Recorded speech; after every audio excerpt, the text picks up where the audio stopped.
menghasilkan 1 miliar pertama dari internet tanpa modal.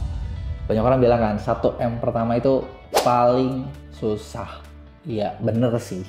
Karena katanya kalau kalian lihat nih dari banyak video motivasi dan lain sebagainya, ngasilin 10M, 100M kalau udah punya 1M-nya gampang. 1M ini nih yang paling susah.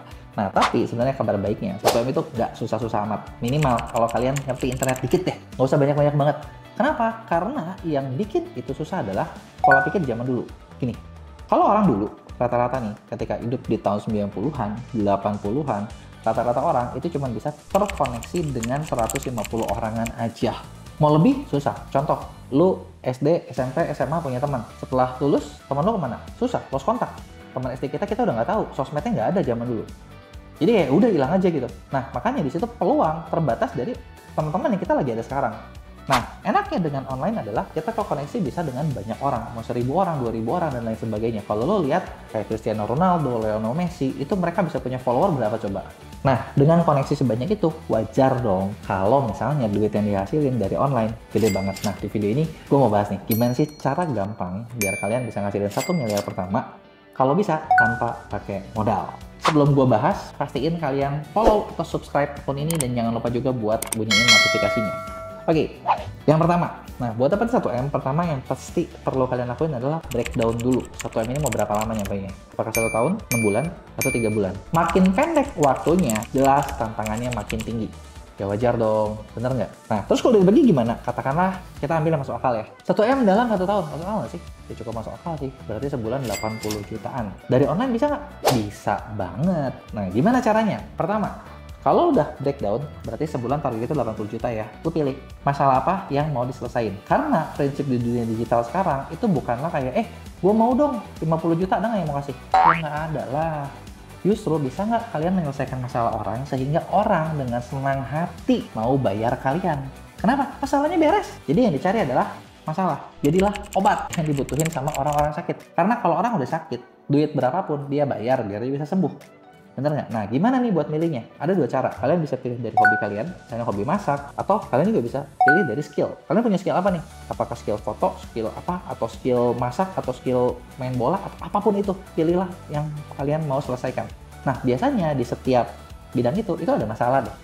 Kita kayak olahraga nih. Banyak orang-orang yang mau bayar mahal buat jadi atlet terkenal kan? Bener nggak? Di situ mereka butuh nih, ada solusi-solusi dari masalah yang mereka alamin. Misalnya, orang mau wedding.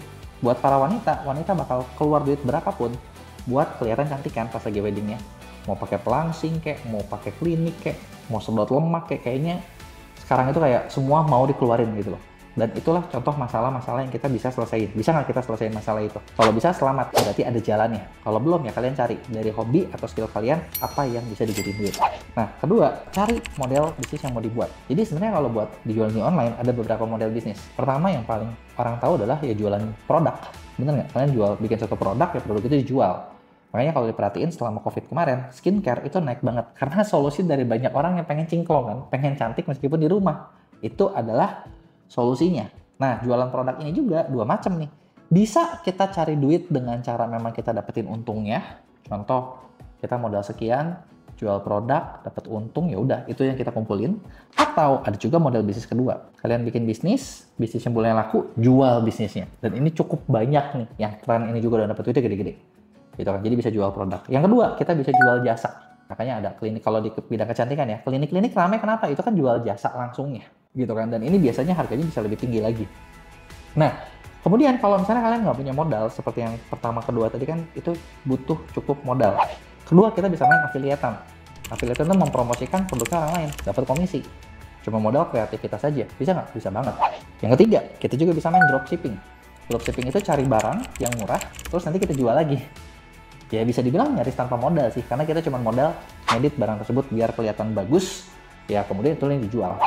Yang keempat, kita juga bisa main yang namanya AdSense. Jadi bikin akun sosial media, bikin akun website, bikin blog, bikin YouTube, dan dari situ kita dapat AdSense, dapat bayaran dari YouTube atau Facebook yang sekarang mau bayar buat AdSense-nya, buat setiap iklannya. Atau ya endorsement dengan brand. Nah, ini adalah model yang bisa kita pilih gitu. Sebenarnya apakah harus milih satu? Nggak juga. Bisa jadi kalian gabungin antara jualan jasa sama AdSense, jualan jasa sama endorsement gitu kan, atau misalnya affiliate kan sama AdSense sama endorsement, itu kita bisa pilih mana aja yang paling cocok. Sebenarnya kalau udah nemu niche-nya itu lebih gampang.